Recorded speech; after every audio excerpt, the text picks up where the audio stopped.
Hoje eu quero conversar com vocês um pouco sobre o processo de indução. O que é um parto induzido? Muitas vezes a gente tem associado ao parto induzido que ele é um parto que dói mais, porque a gente escuta muito isso, né? Mas eu quero conversar com vocês sobre isso, porque muitas vezes um parto induzido ele vai ser uma opção e uma alternativa para uma cesárea já de cara. A gente já tem evidências que mostram que um parto induzido é melhor do que uma cesárea ali em primeiro momento, pelo menos, né? E o que é esse parto induzido? Por algum motivo, e a gente tem vários, pode ser desde uma patologia até o que é considerado pós-termo, que seria ali 42 semanas de gestação. A gente sabe que existe uma margem de erro de mais ou menos 2 da idade gestacional, por isso fala-se que poderia se esperar até 44 semanas, porém não temos esse tipo de assistência.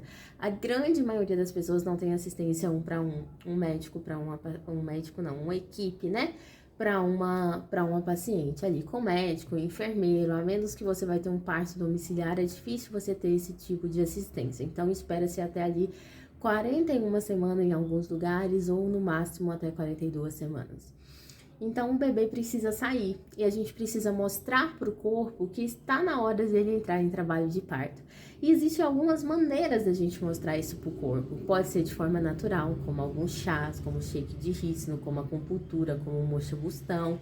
Então, são alguns métodos que a gente lança a mão para mostrar para o corpo que está na hora dele entrar em trabalho de parto. Tem também os métodos que são chamados de mecânicos, onde a gente tem uma força atuando ali no colo do útero. Parto é processo. Antes de ter contração motora para dilatar e ajudar o bebê a descer, a gente precisa ter um colo de útero preparado, amadurecido, mais anterior do que era antes na gestação, né? Então o colo ele precisa se preparar para poder posteriormente dilatar, né, da melhor maneira possível e as contrações motoras ajudar o bebê a descer.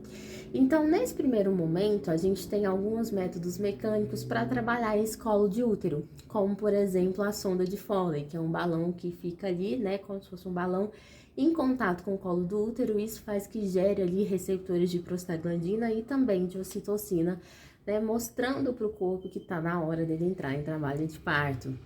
Tem também a ruptura artificial da bolsa amniótica. Tem também o descolamento de membrana, óleo de prímula no colo do útero. Então, vai depender de quais métodos a sua equipe vai utilizar para esse processo de indução mecânica antes de ir para o último tipo de indução, que é a farmacológica.